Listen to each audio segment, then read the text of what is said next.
bonjour, donc moi je suis Michael, j'ai rejoint Quit cette année en tant que chercheur en santé publique.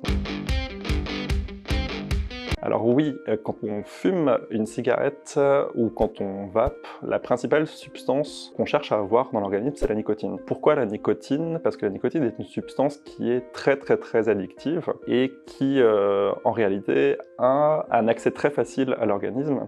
Notamment quand on fume une cigarette, elle traverse en fait les poumons, la circulation sanguine et atteint en fait les organes et le cerveau en moins de 10 secondes, donc c'est vraiment très rapide, d'où aussi son potentiel addictif qui est très fort. Et comment elle agit sur l'organisme? Alors en fait, elle agit sur des récepteurs qui sont présents à peu près partout dans le corps, qu'on appelle les récepteurs nicotiniques de l'acétylcholine. Donc elle se lie à ces récepteurs qui sont en quelque sorte des portes d'entrée en fait, pour laquelle il faut une clé particulière. Et la clé de ces portes d'entrée, c'est la nicotine. Elle active tous ces récepteurs qui ensuite entraînent des cascades de réactions chimiques dans l'organisme qui provoquent pas mal de choses finalement en aval, notamment une accélération du rythme cardiaque. Ça peut être également des modifications de la chimie du cerveau avec des sécrétions de plusieurs neurotransmetteurs. Donc voilà, la nicotine c'est vraiment la substance qui est la principale contributrice des effets du tabac et donc son mode d'action c'est comme ça, c'est en se liant en fait aux récepteurs nicotiniques de l'acétylcholine qui sont présents dans à peu près tous les organes.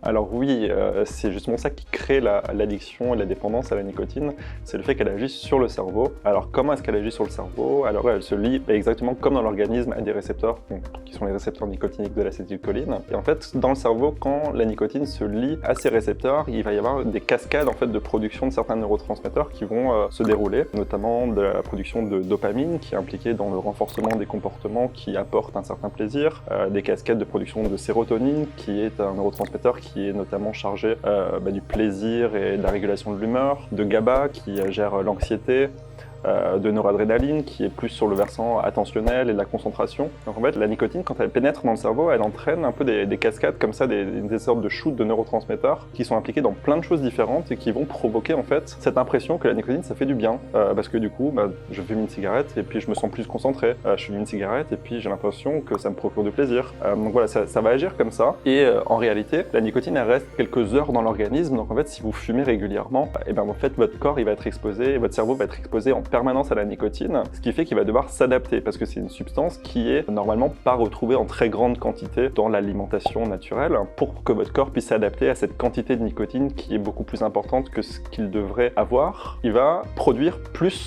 de récepteurs qui sont sensibles à la nicotine, ce qui fait que du coup les fumeurs ont un nombre de récepteurs nicotiniques de l'acétylcholine qui est plus élevé que les non-fumeurs puisque justement il faut gérer cet afflux de nicotine qui arrive et donc c'est comme ça que ça agit aussi, c'est que ça modifie totalement la structure du cerveau et c'est ça qui va créer aussi le manque puisque quand vous allez arrêter de fumer ou réduire votre consommation de nicotine, vous allez avoir trop de récepteurs nicotiniques dans le cerveau. Et ça fait quoi quand on a trop de récepteurs nicotiniques dans le cerveau? Ils vont réclamer en fait leur nourriture qui est la nicotine. Si vous arrêtez ou vous réduisez votre consommation de nicotine, ils vont vous le faire savoir parce que pour eux en fait c'est un besoin fondamental d'avoir de la nicotine.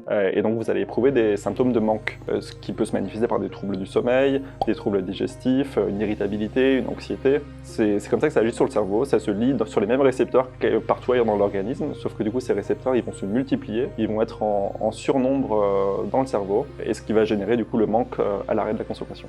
Merci beaucoup à toutes et tous d'avoir regardé cette vidéo. Si ça vous a plu, n'hésitez pas à la partager, à liker ou à commenter. N'hésitez pas non plus à suivre cette chaîne et à suivre Quit sur les réseaux sociaux et sur notre blog pour plus de contenu et pour suivre les prochains développements de l'application.